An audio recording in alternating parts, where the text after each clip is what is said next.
فرزند زہرا یہ حالات برے ہیں۔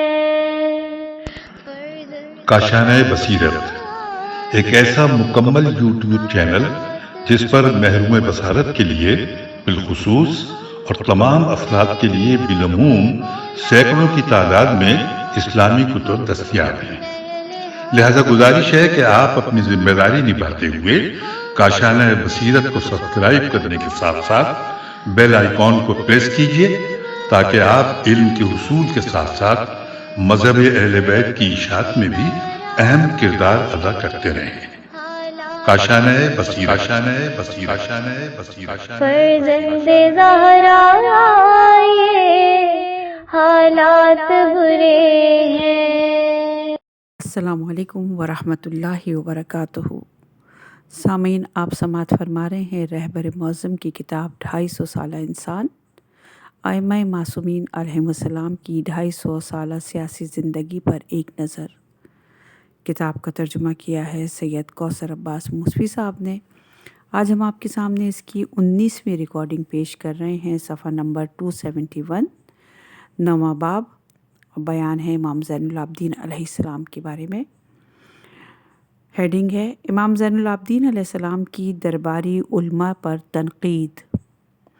امام زین العابدین علیہ السلام کے حالات اور طرز حیات کی تشریح کرتے ہوئے ہم اپنی بحث کی اس موڑ پر پہنچے ہیں کہ جہاں ایک ایسی عظیم اسلامی تحریک کی بنیاد رکھنے کے لیے زمین ہموار ہو چکی ہے جس کا علوی اور اسلامی حکومت پر منتج ہونا ممکن نظر آنے لگا ہے۔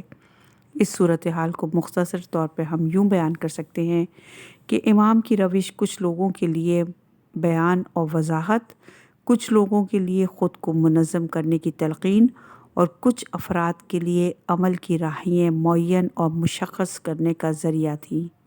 یعنی اب تک کے معروضات کی روشنی میں امام زین العابدین علیہ السلام کی تصویر کا جو خاکہ ابھر کے سامنے آتا ہے، اس کے مطابق آپ 30-35 سال اس کوشش میں گزار دیتے ہیں کہ عالم اسلام کے شدید برگزشتہ ماحول کو ایک ایسی سمت میں لے جائیں کہ خود آپ کے لیے یا آپ کے جانشینوں کے لیے اس بنیادی جدوجہد اور فعالیت کے لیے موقع فراہم ہو سکے جس کے تحت ایک اسلامی معاشرہ اور الہی حکومت قائم ہو سکے۔ چنانچہ اگر امام زین العابدین علیہ السلام کی 35 سالہ کوشش کو ائمہ اطہار علیہم السلام کی زندگی سے جدا کر لیا جائے تو ہرگز ایسی صورتحال تصور نہیں کی جا سکتی جس کے نتیجے میں امام جعفر صادق علیہ السلام کو پہلے بنو امیہ اور پھر بنو عباس کی حکومتوں کے خلاف اتنی واضح پالیسی اپنانے کا موقع ہاتھ میں آیا۔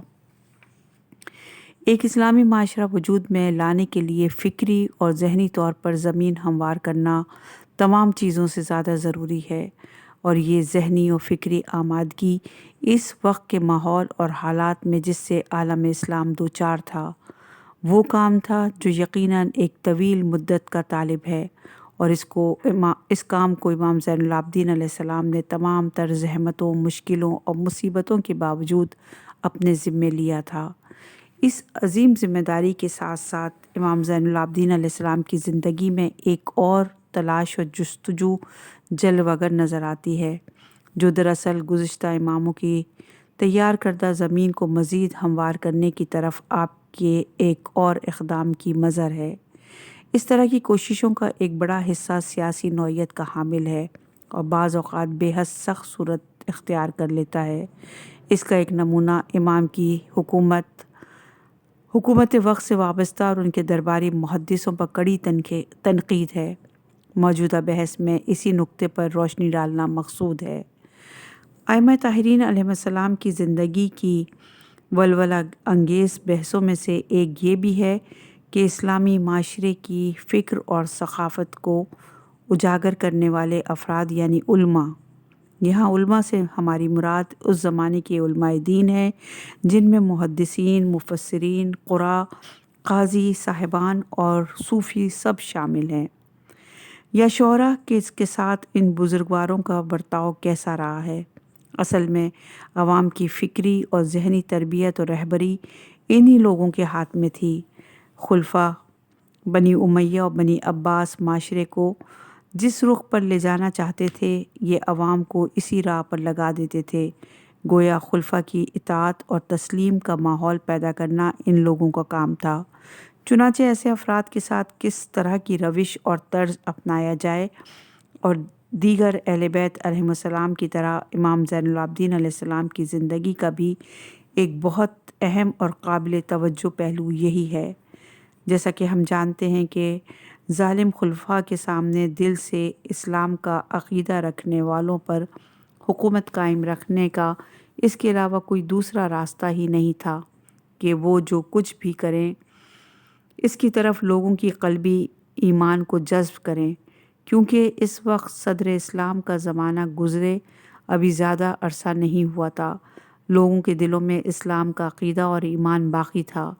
اگر لوگوں کو یقین ہو جاتا کہ یہ جو ظالم کی انہوں نے بیعت کر رکھی ہے درست نہیں ہے، یا یہ خلیفہ رسول اللہ کی خلافت کا قائل نہیں ہے، تو یقیناً خود کو ان کے حوالے نہ کرتے، اور اگر یہ حسن ظن ہم سب کے متعلق قبول نہ کریں تب بھی اسلامی معاشرے میں یقیناً ایسے افراد کثرت سے پائے جاتے ہیں جو پورے ایمان قلبی کے ساتھ خلفاء کے دربار کے غیر اسلامی صورتحال کو برداشت کر رہے تھے، یعنی ان کا خیال تھا کہ یہی اسلامی حکومت اور اس کا طرز حکومت ہے۔ یہی وجہ تھی کہ خلفائے جور نے اپنے دور میں زیادہ سے زیادہ دینی علماء اور محدثین کی خدمات سے استفادہ کیا اور ان لوگوں کو آمادہ کیا، اور پھر ان سے اپنی مرضی کے مطابق پیغمبر اسلام صلی اللہ علیہ وآلہ وسلم کے بزرگ اصحاب سے جعلی حدیثیں روایتیں تیار کروائیں۔ اس سلسلے میں بہت سی مثالیں موجود ہیں جو انسان کو لرزا دیتی ہیں۔ نمونے کے طور پر ہم یہ حدیث نقل کرتے ہیں۔ معاویہ کے زمانے میں ایک شخص کی کعب الاحبار ایک یہودی تھا جو حضرت عمر کے دور خلافت میں مسلمان ہو گیا تھا۔ اس کی بیان کردہ حدیثوں کے بارے میں بہت زیادہ شک و شبہ پایا جاتا ہے۔ نہ صرف شیعوں کے درمیان بلکہ بہت سے اہل سنت حضرات بھی اس کی حدیثوں کے متعلق یہی گمان رکھتے ہیں۔ البتہ بعض اہل سنت نے اس کو قبول بھی کیا ہے۔ کعب الاحبار سے ملاقات ہوئی کہ کعب الاحبار چونکہ معاویہ نیز دیگر شاہی امراء کے ساتھ اچھے تعلقات رکھتا تھا، اس لیے اس شخص سے کعب الاحبار نے پوچھا، تم کہاں سے تعلق رکھتے ہو؟ آدمی نے کہا، اہل شام سے ہوں۔ کعب الاحبار، شاید تم ان لشکریوں میں سے ہو جن کے 70,000 افراد بغیر حساب کتاب کے بہشت میں داخل ہوں گے۔ آدمی، وہ کون لوگ ہیں؟ کعب الاحبار، وہ سب اہل دمشق سے ہیں۔ آدمی، نہیں، میں اہل دمشق سے نہیں ہوں۔ کعب الاحبار، شاید تمہارا تعلق ان لشکریوں میں سے ہے جن کی طرف اللہ تعالیٰ ہر روز 2 مرتبہ نظر رحمت کرتا ہے۔ آدمی، وہ کون لوگ ہیں؟ کعب الاحبار، اہل فلسطین۔ اگر اس وقت وہ آدمی کہہ دیتا کہ میں اہل فلسطین سے نہیں ہوں تو شاید کعب الاحبار ایک ایک کر کے بلبک، طرابلس اور شام کے باقی شہروں کے رہائشیوں کی شان میں حدیثیں نقل کرتا رہتا اور ثابت کر دیتا کہ یہ سب نہایت ہی صالح اور شائستہ افراد ہیں، سب کے سب اہل بہشت ہیں۔ کعب الاحبار یہ حدیثیں یا تو شامی حکمرانوں کی خوشامد اور چاپلوسی میں گڑتا تھا تاکہ وہ ان سے زیادہ انعام حاصل کرے اور ان کا مقرب بن سکے، ورنہ اس کے اس عمل کی جڑیں اس کی اسلام دشمنی میں تلاش کرنی پڑیں گی، جس کا مقصد اسلامی احادیث کو خلط ملط کر کے پیغمبر اسلام صلی اللہ علیہ وآلہ وسلم کے اقوال کو مشتبہ اور ناقابل شناخت بنانا تھا۔ تذکرہ اور رجال اور حدیث کی کتابوں میں اس قسم کے بہت سے واقعات موجود ہیں۔ ان میں سے ایک اس امیر کی داستان ہے جو اپنے بیٹے کو ایک مکتب میں داخل کرتا ہے اور وہاں کا متہمم اس کی پٹائی کر دیتا ہے۔ لڑکا روتا دھوتا گھر پہنچ کر باپ کو اپنی بپتا سناتا ہے تو باپ غصے میں بھپرا ہوا کہتا ہے، ابھی جا کر حکم دیتا ہوں کہ اس متہم کے خلاف ایک حدیث واضح کرو تاکہ مکتب کا یہ دوبارہ ایسی غلطی کی جرت نہ کر سکے۔ اس واقعے سے پتہ چلتا ہے کہ ان کی حدیث گڑھ لینا اس قدر آسان ہو چکا تھا کہ بچوں کی آنکھوں سے گرنے والوں آنسوؤں کے قطرے مکتب کے منتظم یا اس کے وطن اور شہر کے خلاف حدیث گڑھنے کے لیے کافی ہوتے تھے۔ بہرحال ایسے حالات اس بات کا سبب بنے کہ دنیا اسلام کے اندر سے ہی اسلام سے برگزشتہ یا خود ساختہ مخلوط اور من گھڑت ذہنیت اور تہذیب و ثقافت پھلنے پھولنے لگی، اور اس غلط ذہنیت کو جنم دینے والے وہی علماء اور محدثین تھے جو اپنے زمانے کے صاحبان اقتدار اور خلفاء کے ہاتھوں بکے ہوئے تھے۔ چنانچہ ایسے سخت ترین حالات میں اس گروہ سے ٹکر لینا بہت ہی اہم اور فیصلہ کن معاملہ ہے۔ اب ہم اس کا ایک نمونہ امام زین العابدین علیہ السلام کی زندگی سے نقل کرتے ہیں۔ یہ محمد بن شہاب زہری، کبھی اس کو محمد بن مسلم زہری بھی کہتے ہیں، یعنی اس کے باپ کو کبھی شہاب اور کبھی مسلم کے نام سے پکارا گیا ہے۔ احتمال یہی ہے کہ ان میں سے ایک اس کے باپ کا اصل نام اور دوسرا اس کا لقب ہے۔ یہی معاملہ شہاب بن زہری کے ساتھ آپ کے طرز عمل کی عکاسی کرتا ہے۔ محمد بن شہاب زہری شروع میں امام زین العابدین علیہ السلام کے شاگردوں اور ساتھ اٹھنے بیٹھنے والوں میں نظر آتا ہے، یعنی یہ وہ شخص ہے جس نے آپ سے علوم حاصل کیے اور آپ سے حدیثیں بھی نقل کی ہیں۔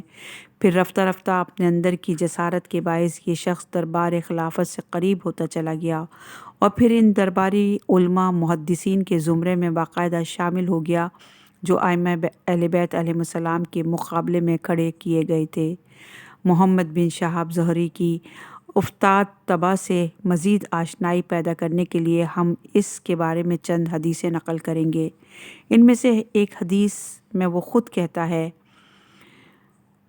ہے شروع میں علمی قلم نگاری ہمیں اچھی نہیں لگتی تھی، یہاں تک کہ عمرا اور حکام نے ہم کو اس بات پر آمادہ کیا کہ ہم جو کچھ جانتے ہیں قلم بند کر لیں تاکہ کتاب کی صورت میں آ جائے۔ اس کے بعد ہم اس نتیجے پر پہنچے کہ کسی بھی مسلمان کو اس کام سے منع نہیں کریں گے تاکہ علم و دانش سپرد قلم ہوتے رہیں۔ یہ حدیث طبقات ابن سعد جلد نمبر 2 صفحہ نمبر 135 اور 136 پر موجود ہے۔ اس گفتگو سے پتہ چلتا ہے کہ اس وقت کے محدثین کے اس گروہ کے درمیان یہ دستور نہیں تھا کہ جو حدیثوں کو جانتے ہیں وہ انہیں تحریری صورت دیں۔ اسی طرح محمد بن شہاب زہری کا عمرہ کی خدمت میں حاضر ہونا اور ان کی طرف سے ان کو اپنے علم و خواہش کے تحت حدیثیں قلم بند کرنے کی ترغیب بھی اسی عبارت سے ثابت ہے۔ معمر نامی ایک شخص تھا۔ ہمارا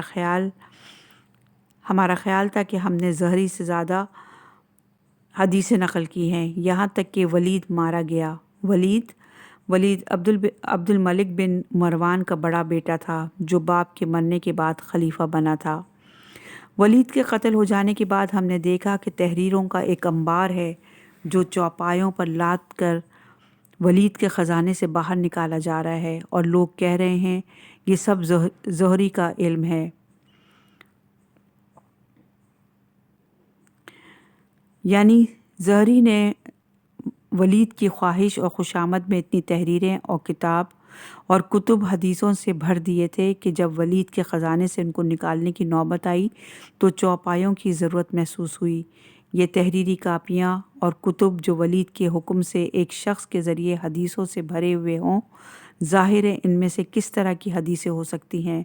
بلا شبہ ان میں ایک حدیث بھی ولید کی مذمت اور اسے متنبع کرنے والی نہیں مل سکتی، بلکہ اس کے برعکس یہ وہ حدیثیں ہیں جن کے ذریعے ولید اور اس جیسے ظالم حکمرانوں کے سیاہ کارناموں پر مہر تصدیق ثبت کی گئی تھی۔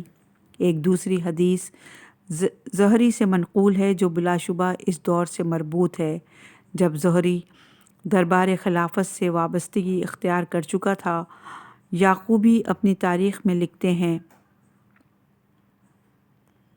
یعنی زہری نے رسول خدا صلی اللہ علیہ وآلہ وسلم سے یہ حدیث بیان کی ہے کہ پیغمبر اسلام صلی اللہ علیہ وآلہ وسلم نے فرمایا ہے، صاحبان ایمان اور مقدس لوگ سفر نہیں کرتے مگر 3 مساجد کی طرف، اور وہ ہیں مسجد الحرام، مسجد مدینہ اور مسجد اقصیٰ۔ اور مسجد اقصیٰ میں موجود جس پتھر پر رسول خدا نے اپنا قدم مبارک رکھا تھا، اس کی منزلت کعبے کے برابر ہے۔ یہ حدیث تاریخ یعقوبی جلد نمبر 2 صفحہ نمبر 261 پر موجود ہے۔ حدیث کا آخری ٹکڑا توجہ کے قابل ہے، جس میں مسجد اقصیٰ کے ایک پتھر کو کعبے کے برابری کا درجہ دیتے ہوئے اس کے لیے اس کی اتنی اہمیت اور شرافت بیان کی گئی ہے جو کعبے کو حاصل ہے۔ یہ حدیث اس زمانے کی ہے جب عبداللہ بن زبیر کعبے پر مسلط تھا، اور جب کبھی لوگوں کے دل میں حج یا عمرے کی خواہش ہوتی تو مجبور تھے کہ مکے میں ایک علاقہ جو عبداللہ بن زبیر کے زیر اثر تھا کچھ روز گزاریں، اور یہ عبداللہ ابن زبیر کے لیے اپنے دشمنوں کے خلاف، جن میں عبد الملک بن مروان کا نام سرفہرست ہے، پروپیگنڈا کرنے کا سنہری موقع ہوتا تھا۔ چونکہ عبد الملک کی کوشش تھی کہ عوام ان پروپیگنڈوں سے متاثر نہ ہونے پائیں، اس لیے وہ ان کا مکہ جانا پسند نہیں کرتا تھا۔ چنانچہ اس نے اس کا آسان ترین حل یہ نکالا کہ ایک حدیث گڑھی جائے جس کے مطابق مسجد اقصیٰ کو شرف اور منزلت میں مکہ اور مدینہ کے برابر قرار دیا جائے، حتیٰ کہ مسجد اقصیٰ میں موجود پتھر کو کعبے کے برابر شرف و منزلت مل جائے۔ حالانکہ ہم جانتے ہیں کہ اسلامی ثقافت میں دنیا کا کوئی علاقہ کعبے کی قدر و منزلت کو نہیں پہنچ سکتا، اور دنیا کا کوئی پتھر خانہ کعبہ میں موجود حجر اسود کا مقام حاصل نہیں کر سکتا۔ اس لحاظ سے اس حدیث کے گڑھنے کی ضرورت اس لیے پڑی کہ عوام کا رجحان خانہ کعبہ نیز مدینہ منورہ سے موڑ کر فلسطین کی طرف کیا جائے، کیونکہ کعبے کی طرح مدینہ بھی غالباً عبد الملک کے دربار کے خلاف پروپیگنڈا مہم کا مرکز رہا ہوگا۔ اس کے برخلاف فلسطین شام کا ہی ایک حصہ تھا، اور وہاں عبد الملک بن مروان کو پورا تسلط حاصل تھا۔ اب یہ جعلی حدیث عوام الناس پر کس حد تک اثر انداز ہوئی، اس کو اوراق تاریخ میں تلاش کرنے کی ضرورت ہے کہ کیا کبھی ایسا اتفاق ہوا کہ لوگ مکہ جانے کے بجائے بیت المقدس میں موجود پتھر کی زیارت کے لیے گئے ہوں، یا یہ خواب شرمندہ تعبیر نہ ہو سکا۔ بہرحال اگر کبھی اس طرح کا اتفاق ہوا بھی تو اس کا اصل مجرم یا مجرمین میں سے ایک محمد بن شہاب زہری کو سمجھنا چاہیے، جس نے اس طرح کی حدیث وضع کر کے عوام الناس کو ایسے شک و شبہ میں مبتلا کیا، جبکہ اس کا مقصد محض عبد الملک بن مروان کے سیاسی مقاصد کو تقویت پہنچانا تھا۔ اب جب کہ محمد بن شہاب زہری دربار خلافت سے وابستہ ہو چکا تھا، اس کے لیے امام زین العابدین علیہ السلام یا خاندان علوی کی تنظیم کے خلاف حدیثیں گڑھنے میں بھلا کیا رکاوٹ ہو سکتی تھی؟ چنانچہ اس سلسلے میں مجھے 2 حدیثیں سید عبد الحسین شرف الدین مرحوم کی کتاب عجوبات المسائل جار اللہ میں ملی، جن میں سے ایک روایت میں محمد بن شہاب دعویٰ کرتا ہے کہ امیر المومنین امام علی علیہ السلام جبری تھے، یعنی عقیدہ جبر کے قائل تھے۔ جبری عقیدے کے پیروکار جو انسان کے صاحب اختیار ہونے کی نفی کرتے ہیں۔ زہری پیغمبر اسلام صلی اللہ علیہ وآلہ وسلم سے استناد کرتے ہوئے کہتا ہے کہ قرآن کی آیت سورہ کہف کی آیت نمبر 54 کہ اور انسان تو سب سے بڑا جھگڑا کرنے والا ہے۔ میں انسان سے مراد امیر المومنین امام علی علیہ السلام ہیں، معاذ اللہ۔ دوسری روایت میں وہ نقل کرتا ہے کہ سید الشہداء حضرت حمزہ نے معاذ اللہ شراب پی لی تھی۔ یہ دونوں روایتیں برسر اقتدار سیاسی ٹولے بنو امیہ اور ان کے خلاف عبد الملک بن مروان کو ائمہ ہدی علیہم السلام کے مقابلے میں تقویت پہنچانے کے لیے گڑھی گئی ہیں، تاکہ اس طرح خاندان پیغمبر اسلام صلی اللہ علیہ وآلہ وسلم کے اس سلسلۃ الذہب کو جو امویوں کے مقابلے میں ہمیشہ ثابت قدم رہا ہے، مسلمانوں کے اعلیٰ ترین صف سے خارج کر دیں اور ان کو اس طرح پیش کریں جیسے وہ اسلامی احکام سے لگاؤ اور ان پر عمل کے حوالے سے متوسط درجے کے قاصر اور گناہگار یا بالکل ہی عوامی سطح کے بلکہ اس سے بھی گئے گزرے نظر آئیں گے۔